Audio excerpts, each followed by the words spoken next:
ನಿಲ್ಲದ America ತೆರಿಗೆ ನೀತಿಯ fight ಜೋರಾಯಿತು.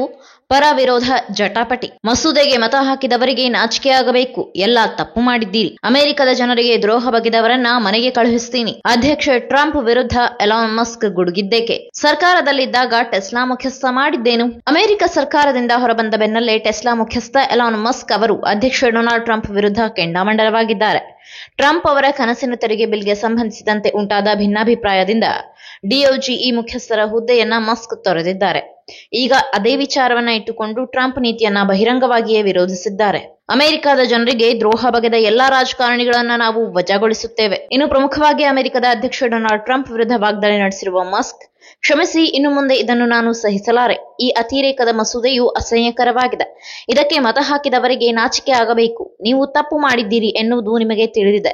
ಈ ಮಸೂದೆ $2.5 ಟ್ರಿಲಿಯನ್ ಬಜೆಟ್ ಕೊರತೆಯನ್ನ ಹೆಚ್ಚಿಸುತ್ತದೆ ಮತ್ತು ಅಮೆರಿಕ ಜನರ ಮೇಲೆ ಭಾರಿ ಪ್ರಮಾಣದ ಸಾಲದ ಹೊರೆಯನ್ನ ಹೊರಿಸುತ್ತದೆ. ಅಲ್ಲದೆ ಮುಂದಿನ ವರ್ಷದ ನವೆಂಬರ್ನಲ್ಲಿ ಅಮೆರಿಕದ ಜನರಿಗೆ ದ್ರೋಹ ಬಗೆದ ಎಲ್ಲಾ ರಾಜಕಾರಣಿಗಳನ್ನು ನಾವು ವಜಾಗೊಳಿಸುತ್ತೇವೆ ಎನ್ನುವ ಮೂಲಕ ಖಾರವಾಗಿಯೇ ಟ್ರಂಪ್ ಸರ್ಕಾರದ ವಿರುದ್ಧ ಗುಡುಗಿದ್ದಾರೆ. ಟ್ರಂಪ್ ವಿರುದ್ಧ ಅಸಮಾಧಾನ ಹೊರಹಾಕಿದ್ದ ಟೆಸ್ಲಾ ಮುಖ್ಯಸ್ಥ. ಅಲ್ಲದೆ ಡೊನಾಲ್ಡ್ ಟ್ರಂಪ್ ಅವರಿಗೆ ತೆರಿಗೆ ನೀತಿಯನ್ನ ಟೀಕಿಸಿದ ಒಂದು ದಿನದ ಬಳಿಕ ವಿಶ್ವದ ಶ್ರೀಮಂತ ವ್ಯಕ್ತಿ ಎಲಾನ್ ಮಸ್ಕ್ ಅವರು ಅಮೆರಿಕದ ಸರ್ಕಾರಿ ದಕ್ಷತೆ ಇಲಾಖೆಯ ಮುಖ್ಯಸ್ಥ ಹುದ್ದೆಯಿಂದ ಕಳೆದ ವಾರವಷ್ಟೇ ಹೊರಬಿದ್ದಿದ್ದರು.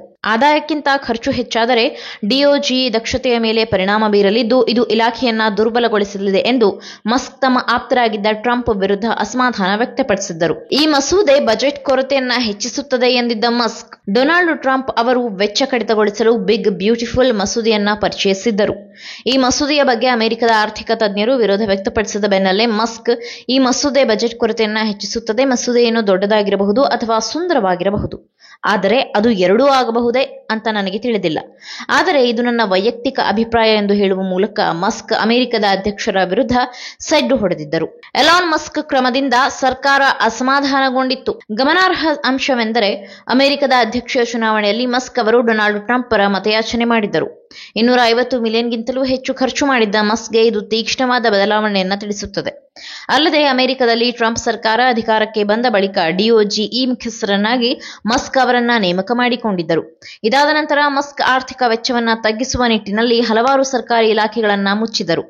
ಉದ್ಯೋಗಿಗಳನ್ನ ಮನೆಗೆ ಕಳುಹಿಸಿದ್ದರು. ಅಮೆರಿಕದ ಹಲವು ದೇಶಗಳಿಗೆ ನೀಡುತ್ತಿದ್ದ ವಿದೇಶಿ ಸಾಮಾಜಿಕ ನೆರವನ್ನ ನಿಲ್ಲಿಸಿದ್ದರು. ಇದರಿಂದಾಗಿ ಅಸಮಾಧಾನಗೊಂಡಿದ್ದ ಸರ್ಕಾರಿ ಇಲಾಖೆಯ ಕೆಂಗಣ್ಣಿಗೆ ಮಸ್ಕ್ ಗುರಿಯಾಗಿದ್ದರು. ಸರ್ಕಾರದಲ್ಲಿದ್ದಾಗಲೂ ನಷ್ಟ ಅನುಭವಿಸಿದ್ದ ಮಸ್ಕ್. ಅಲ್ಲದೆ ಟ್ರಂಪ್ ಆಡಳಿತದಲ್ಲಿ ಎಲಾನ್ ಮಸ್ಕ್ ಅವರ ಪಾತ್ರ ಹೆಚ್ಚಾಗುತ್ತಿದ್ದಂತೆ ಅಮೆರಿಕದ ಹಲವು ಕಡೆ ಟೆಸ್ಲಾ ಶೋರೂಮ್ ಮೇಲೆ ದಾಳಿಗಳು ಆಗುತ್ತಿತ್ತು.